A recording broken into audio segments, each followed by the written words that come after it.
Hi, you're on the Reddit Confessions channel. Let's just say this story starts in the middle of a laugh, hers. She was already laughing when I stepped back from the bathroom hallway. Not a small chuckle either.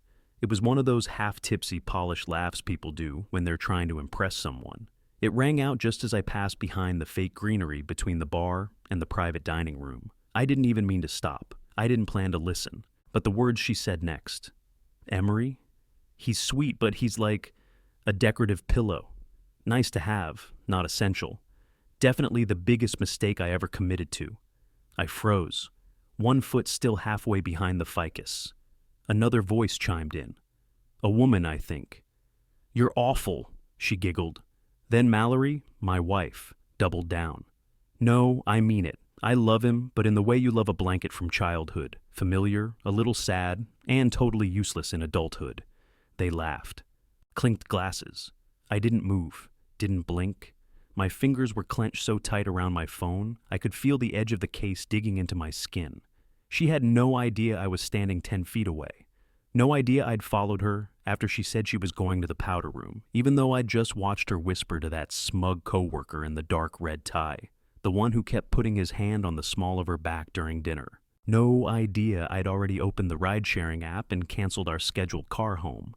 But now I knew. I wasn't her partner. I was her accessory. Her embarrassing tattoo from college she never quite managed to laser off. She smiled when she returned to our table, slid into her chair like a swan, touched my hand with those perfectly manicured fingers. Sorry, she whispered.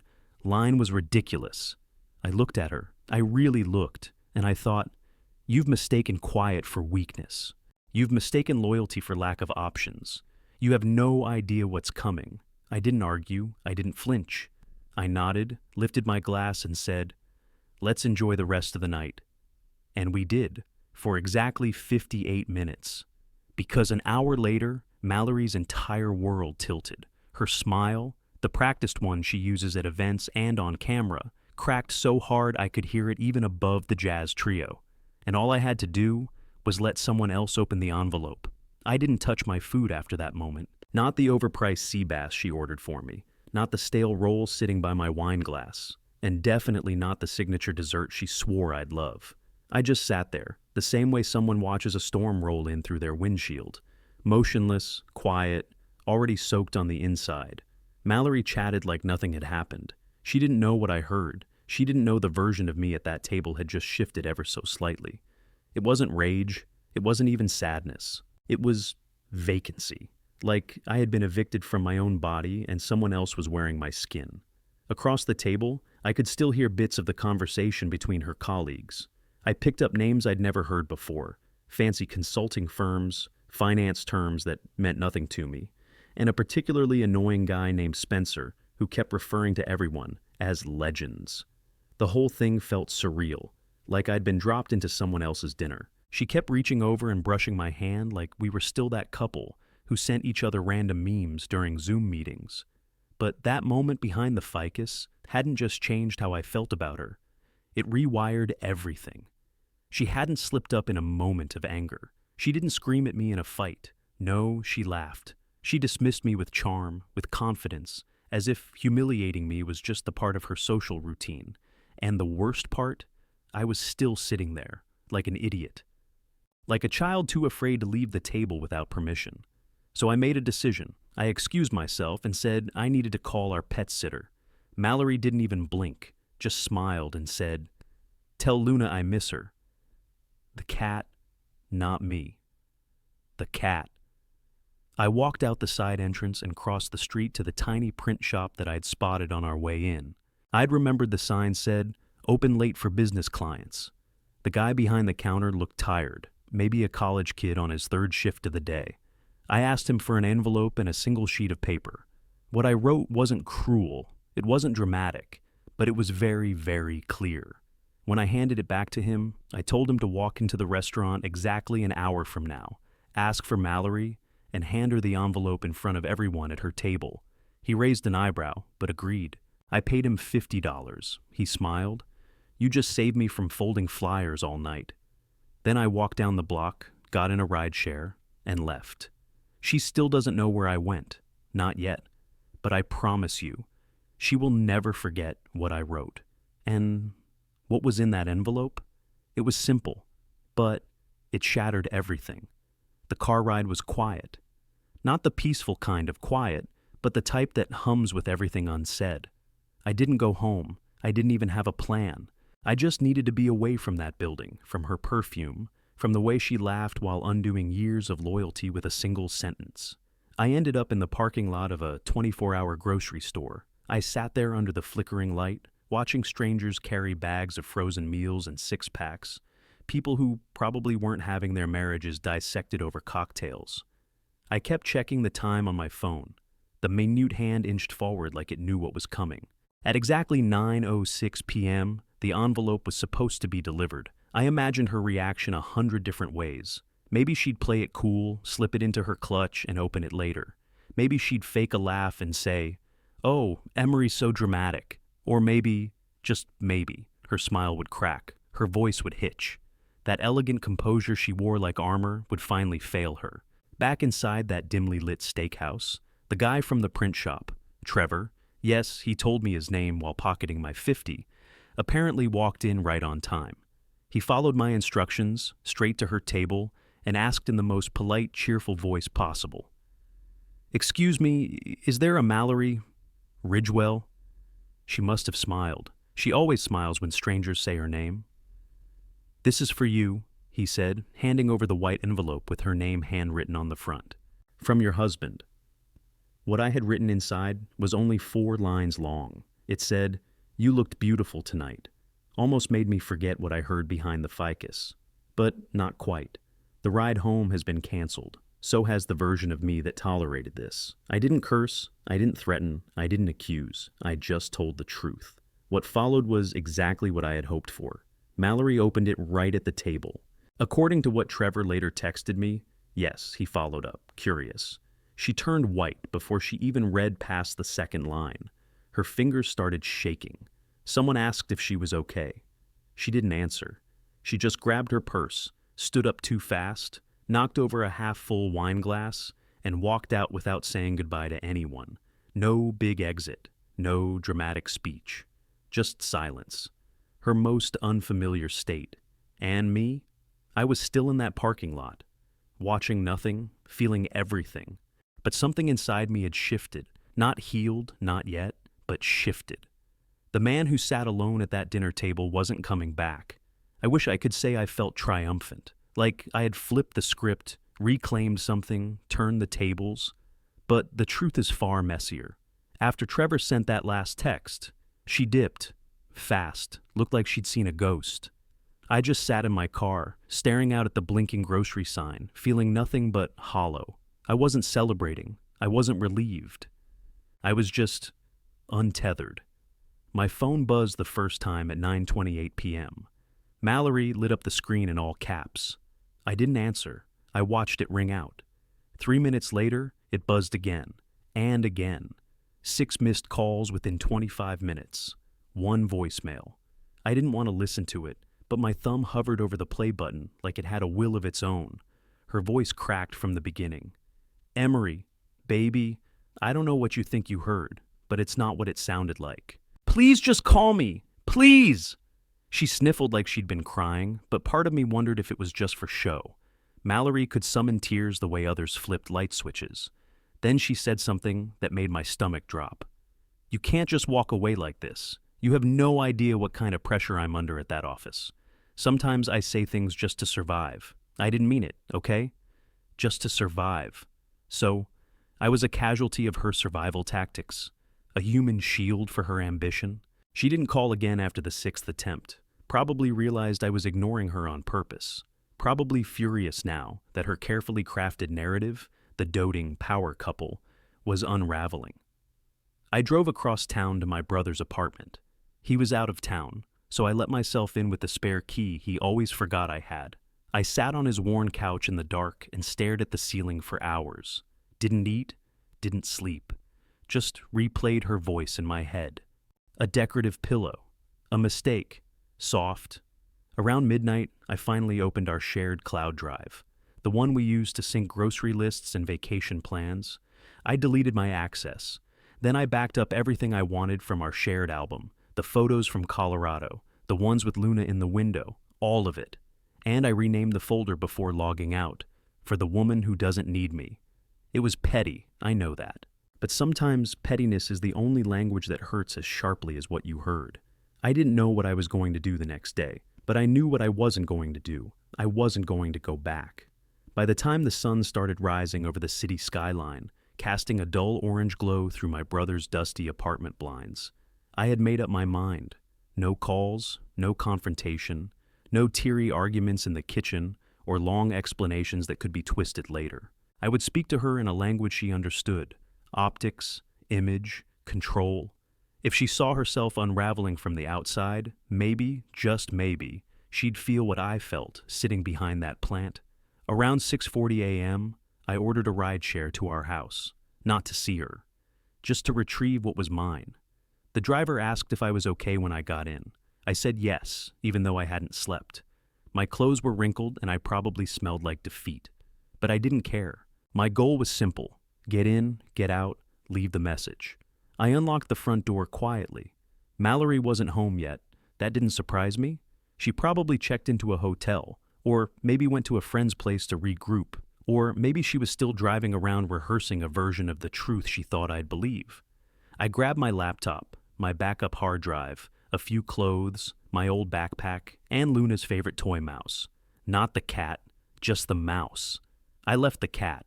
I'm not that cruel. Then I walked into the bedroom. It was still perfectly made, as if untouched by real life. Mallory's side of the dresser looked like a curated Instagram post.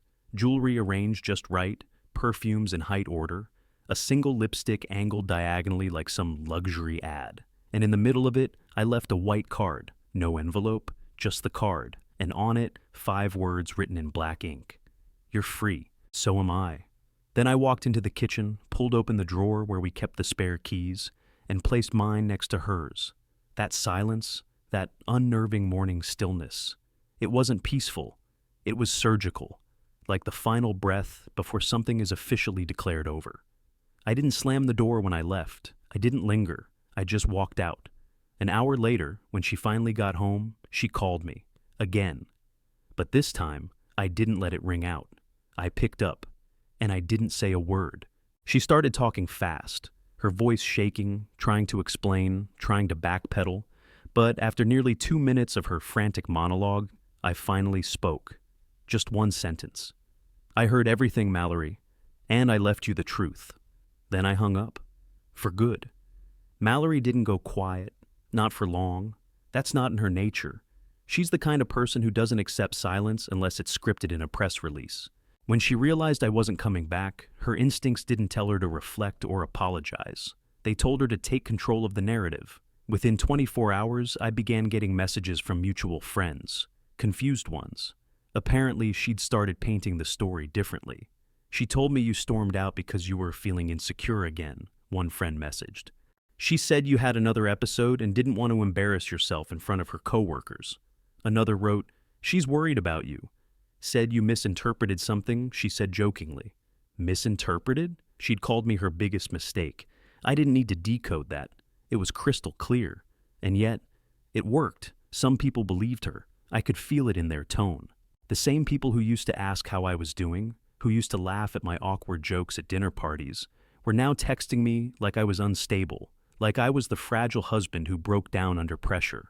I should have expected it. Mallory was a PR executive. Spinning situations was her sport. So I did the only thing I could. I didn't engage. I didn't defend myself. But I did send one thing out into the world, not to hurt her, but to end the rewriting of my story. I posted a short message on my personal blog, the one I hadn't updated in months. It wasn't dramatic. It didn't name names. It simply read, sometimes you hear the truth when you're not meant to. And when you do, it's not your job to fix the liar. It's your job to walk away. I'm okay.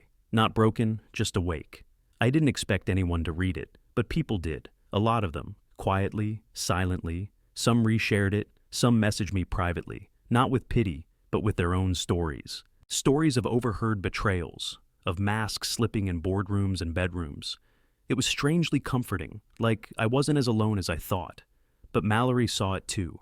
And that's when she stopped calling. She didn't reply, didn't refute, because for the first time, the truth wasn't just whispered behind a ficus. It was out there, and it had a pulse. I should have known Mallory wouldn't let the silence last. For someone who curated her life like a brand, unanswered questions were a threat, especially when they were being whispered at her office, in hushed conversations over coffee machines and Slack messages she wasn't tagged in.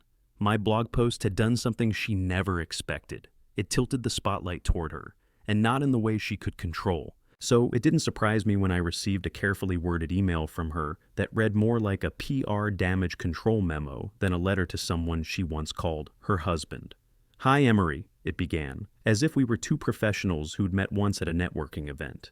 She said she'd reflected deeply, that she regretted the tone and context of the comments overheard, and that she hoped we could discuss a path forward that minimized personal and public harm.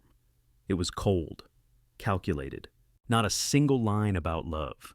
Not one sentence that sounded like her voice when we were lying on the couch 3 years ago, sharing takeout and whispering about what kind of dog we might adopt. No vulnerability, just cleanup. She ended the email with, "I'd like to meet in person, preferably somewhere private, to talk through the optics of how this unfolded.